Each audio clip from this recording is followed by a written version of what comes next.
everyone, welcome back to my channel. Today I wanted to share with you my more or less for this year. So I thought it would be a fun, more casual type of video where we would get to know each other a bit more and a fun way to kickstart the year. So if you haven't, had the time yet to think about what you want more of and what you want less of this year, take this as this little opportunity for you to reflect and to kind of like draw a short list of where you want to put your focus on and what you want to dial down a little bit. All right, the first thing that I want less of is my phone. So that is very much a continuity of my state of mind from last year, and I think that last year I did a good job at avoiding my phone, especially in the first hour of waking up, and that changed things dramatically for me. Like the way that my mind was clearer, my focus was better, and obviously my productivity higher. I strongly recommend that you try it at least the first hour of you waking up, because if you are going on your phone, right when you wake up, you're seeing all those notifications from messages and emails, or if you're going on social media, then already your mind is in such a reactive mode, and it's not giving you the peace that you need for you to operate at your best during the day. You want yourself to be proactive and you want yourself to feel in control of your day. And unfortunately, if you are going on your phone first thing in the morning, that kind of like snatches it from you. So I do recommend to keep your phone away first thing in the morning. But more than that, now what I want to do is I just realized that my phone is on my person the whole day, and it doesn't need to be that way, because most of the time I am at home and I don't need to have my phone on me at all times. Because now that I think about it, I actually find it quite weird that I also take my phone to go to the toilet, because I don't need it there with me, you know what I mean? So I definitely want to create a little distance with my phone. I think it's going to be a much healthier relationship that way. It's very unnatural for us to be that attached to our phone. So I am going to implement working hours for my phone. So very specific times during the day where I am going to go on my phone, whether it is to reply to messages, emails, or, have a little scroll on social media.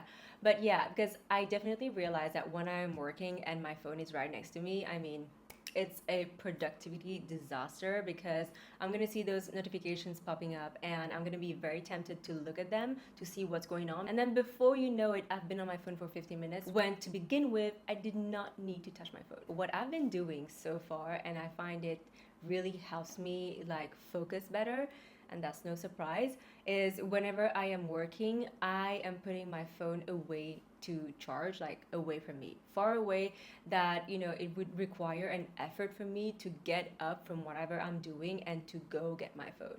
And to be honest, it's not at all surprising, but your productivity goes 10x when you do that. So yeah, I want less of my phone in 2025, and I think we should all get in that mindset, because I am sure very soon we're gonna have phone rehabs, because we're so addicted to those little devices. The next thing that I want less of, I've been trying to like think about a way to put it that it doesn't sound very rude, and I'm gonna say it this way: draining friendships. Okay, so this came out of this like audit my life exercise that I did.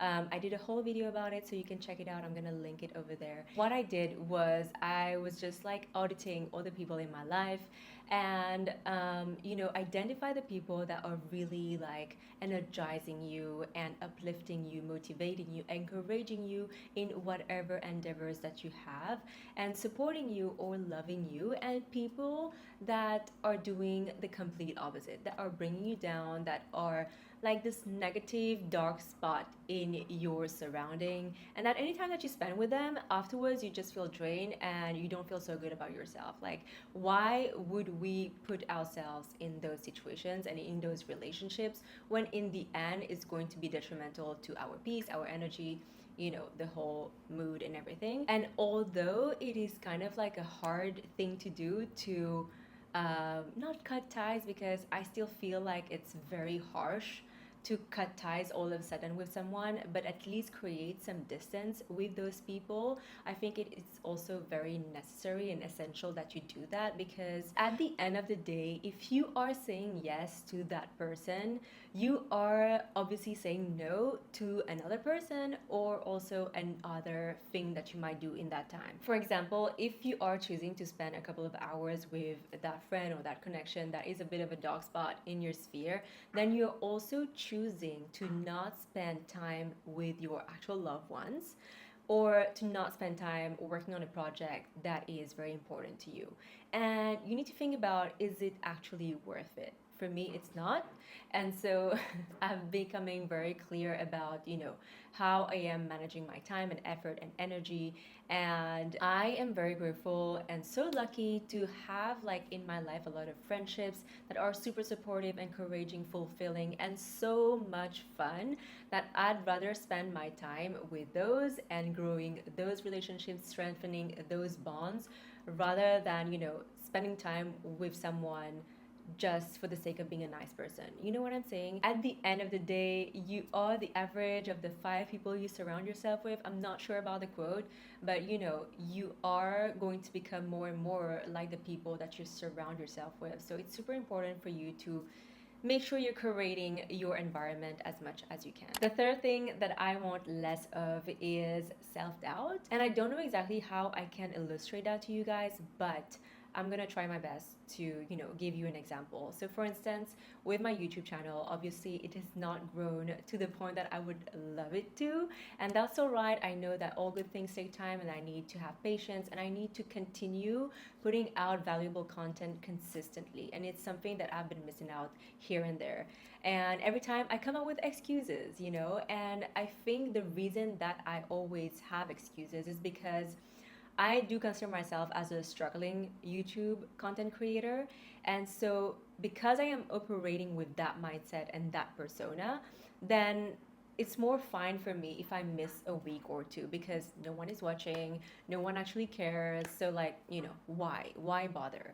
Whereas if I was operating with a mindset of someone that has been monetized and someone that has like a big audience, I would be on top of my game, and I would know that there is no way I can miss out a couple of weeks, because this is it. This is my job, and everything like relies on it. So I need to take it super seriously. I think the underlying reason of that is obviously I have imposter syndrome and I am struggling with self-doubt, because until you reach it, then you don't know that you're going to be able to make it, right? But at the same time, if you don't change your mindset, then you're just stuck there and you won't be able to grow as much as you want. So this is something that I want to really work on. I want to be able to switch my mindset and be able to operate with so much more confidence that it's gonna get me to where I want to be. I know that was a little bit all over the place, but I hope it makes sense. And if you're also struggling with self-doubt or procrastination or imposter syndrome,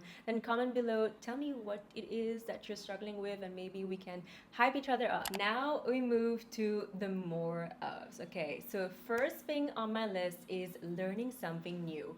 And so I was watching this documentary about Martha Stewart. You guys, I did not know about Martha Stewart before. Like, obviously I know from whatever happened in the headlines, but I did not have a clue on how much of an ambitious person she was, or her perfectionist kind of like persona, and just like how inspiring she was in general. And when I watched the documentary, I was in awe, I was mind blown, and I strongly recommend that if you haven't watched it yet, you give it a little go, because it's not a waste of time, and you're gonna come out of it feeling super, super motivated. So anyway, what she says and what really struck out to me was that she's always trying to learn something new.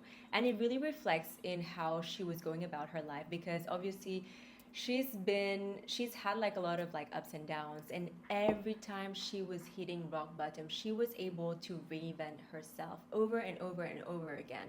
But that's because she's always trying to learn something new, always trying to like adapt herself to the ever-changing landscape, And even still today, like, she is super relevant, and she is past 80 years old. She is just iconic to my mind. And that just made me think that for the whole 2024, I don't know, and I'm not sure if I dedicated time to learning something new. I don't think so. And that's such a shame because I'm a very academic kind of person. I'm a very like in the books usually.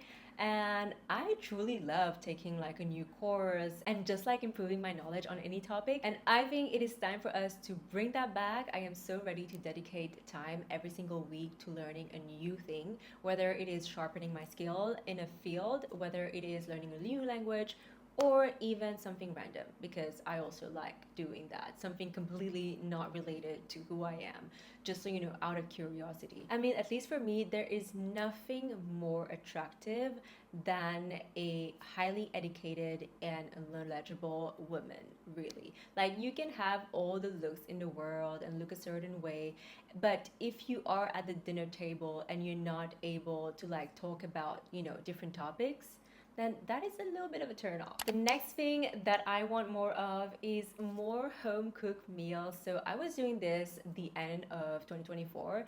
And you guys, when I tell you that you can definitely feel the difference when you're eating food that you prepared yourself. Because here's the thing, I live in Bali and ordering in is not only very, very easy and accessible, it is so cheap. It is actually sometimes cheaper for you to order food than cook your own meal, which is kind of a crazy concept to think about. But the thing is, when you are ordering in, you don't know where the ingredients are from, you don't know what type of oils or other things that they are adding to your food. And although it is very yummy, it might be not that healthy for you, even though you order from like the healthy places. So what I have found is that anytime that I am cooking my meal, my body just feels so much lighter, it feels so much leaner, it feels so much like vital, you know what I mean? I just have much more energy to go about doing my things, and I just feel better in general. So we're bringing back cooking 2025. I have like set a goal for myself to cook at least once a day. And so far so good, to be honest. It's not that big of a deal. Like, you can have a very, very simple meal that can be prepared in like 10 minutes, but you know, with your favorite ingredients, and that usually does the trick. Another thing that I want to do more of is reading. Last year I read 12 books, and I obviously that is not a big deal at all, but I loved it. I really enjoy my time reading. I essentially read fiction books because that's what I like. And you know, I did fall in the trap of reading like nonfiction because I thought that's what you had to do, but in the end that just like kind of like turned me off reading altogether. So last year, one of my resolution was to like stay away from nonfiction and only read what I like. And that went really well. And that just like really motivated me to read even more this year. So I challenged myself to read 24 books this year, and I'm very like excited about it. I don't think it's gonna be much of a challenge. I do believe that if you want to, you know, have more time for something, you need to make more time for it.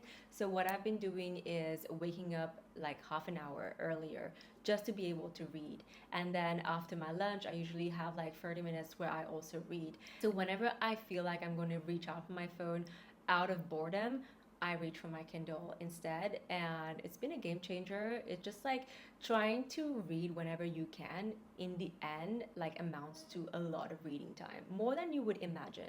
So I'm going to try to read 24 books. I'm very excited about it. I'm going to try to broaden my genres. I just love reading in general. I think it's such a fun way to stimulate your imagination, your creativity, but also expand your vocabulary.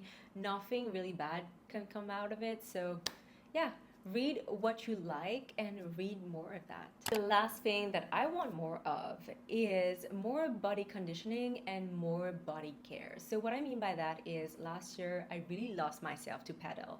So if you don't know about it, it's like tennis, but it's like in a cage. So it's really fun because you get to play with more players, you meet new people, and it gets really addictive. I think I was a little bit too obsessed with that, to the point that I started neglecting any other type of workout that I would do. And although it's such a great sweat and super fun because you get to play and meet other people, it is just cardio and it leaves my body a bit more inflamed. I don't know how to explain it, but I can feel like my cortisol level are just like super high.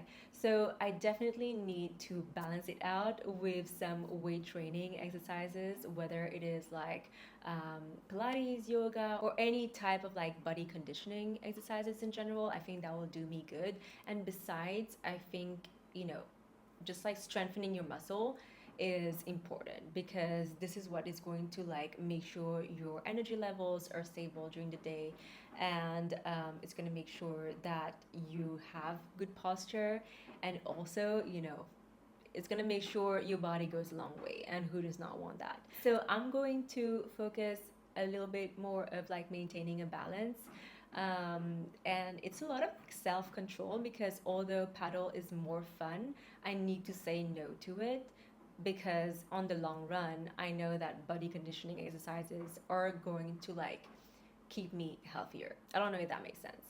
But along with that, I also want to prioritize body care in general. I've been someone who's always had like a great facial skincare routine, but my body, no. I never moisturize, I never do anything for it, and I think it's time for me to take care of the whole body and not discriminate, all right? So I'm gonna invest more time in that, and I think it's fun because, you know, it'll get me to discover other products or, you know, have like fun little rituals of self-care for me to give back to my body. Anyways, I think this is it for my more or less for 2025. I actually like to do this exercise every month, like at the end of every month. It's a great way to reset and to reshift your focus where you need it to be. And so I encourage you to like have a little reflection time and think of what you want more of and less of this year. Comment below, share them with me. I'll be reading and replying to all the comments. Thank you so much for watching this video. I really appreciate your time and your attention, and I'll see you soon for another one.